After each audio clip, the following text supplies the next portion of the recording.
Oh, yeah, you know what time it is.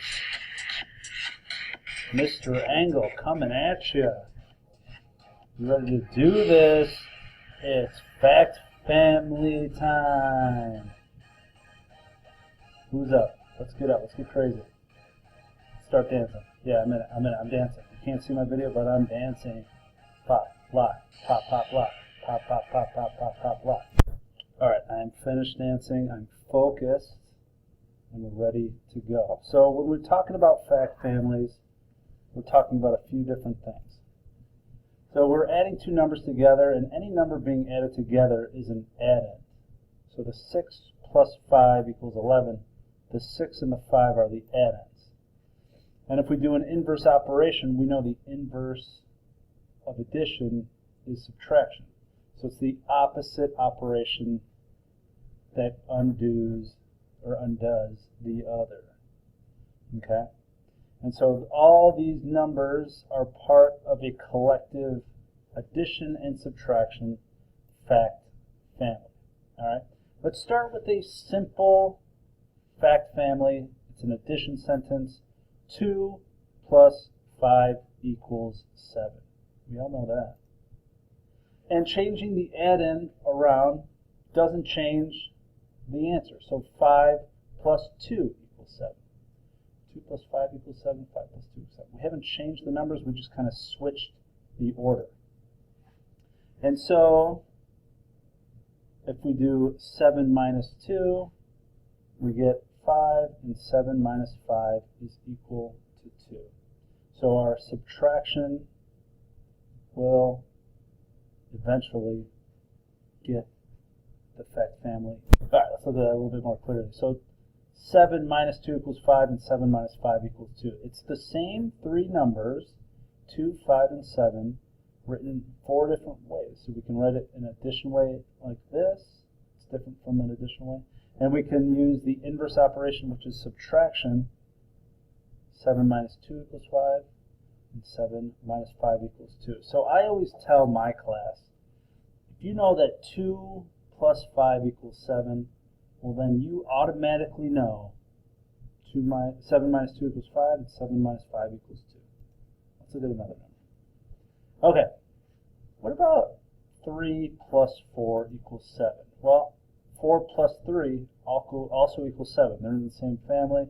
If you change the addends, the number being added, if you change the order of them, we still get 7.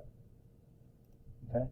And so we know 7 minus 3 equals 4 because we've already started our fact family, and you guessed it, 7 minus 4 is equal to 3. Shall we keep rolling? I'm ready if you are. 8 plus 1. Well, what would be, if I switch the addends, 1 plus 8 is equal to the same number, 9. And if we use the inverse or the opposite operation, which is subtraction, 9 minus 8 equals 1, and 9 minus 1 equals 8. Okay? So you're noticing that the answer to the additional problem in fact family is the number that we start with, because it's the biggest number. When you add two numbers together, you get a bigger number, and when we subtract, it has to start with the biggest number. All right? And so we are getting bigger, even. 11 plus 5 equals 16. So if we add 5 to 11, we get 16. And we know that 5 plus something equals 16. Well, because this was given to us, and because we already know it's 11. Okay? And if we're going to do the two subtraction problems, they're most likely going to start with the biggest number. 16 minus 11 equals 5. And you guessed it, 16 minus 5 equals 11. Once again, if we're given an addition sentence with two addends and an equal sign and a 19, we're able to know that 7 plus another addend equals 19. Well, I already know that 12 plus 7 equals 19. 7 plus 12 equals 19.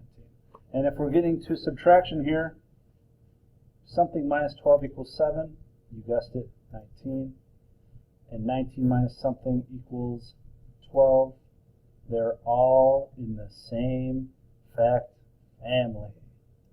So let's go from fact families to equalities and inequalities. And equalities and inequalities basically go along with what things are equal and what things are not equal. So obviously 12 is equal to 12.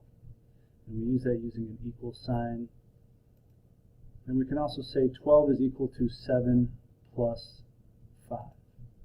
But if we've got 8 plus 4, which is equal to 12, equals 12. Let me change my color here. 8 plus 4 is 12. And 7 plus 5 we know is 12. And if 12 is equal to 12, well then 8 plus 4 is equal to 7 plus 5. So one side of the equal sign always has to be the same as the numbers on the other side of the equal sign for it to be an equality. Well, what happens when they're not equal? Well, then we have a word called an inequality or inequalities. So 12 obviously is not equal to 13. Okay? And if I've got 12 on one side of the equal sign, it's not equal to 8 plus 5 because 8 plus 5 is equal to 13. Okay? And if I've got 8 plus 8 on one side, I want to add it up and get a number that would be 16. And I've got 7 plus 5, that equals 12. 16 does not equal 12. So we've got equalities are equal, inequalities are equal sign slashed out. And so the problems we usually face with equalities and inequalities is we get two sides of an equal sign or an unequal sign, and we need to figure out if they're equal. So 5 plus 6 I know is 11. 8 plus 3 I know is 11. And if they're the same, they're equal, and we put equal in a box. And same thing here, if we have a subtraction sign, 13 minus 3 is 10. 18 minus 8 is 10. And 10 is equal to 10. And so we have an equality.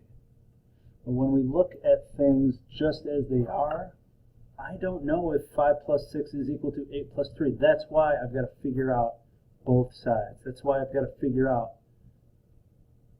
the addition or subtraction in this case. And that's it. That's the presentation for today. Let's dance.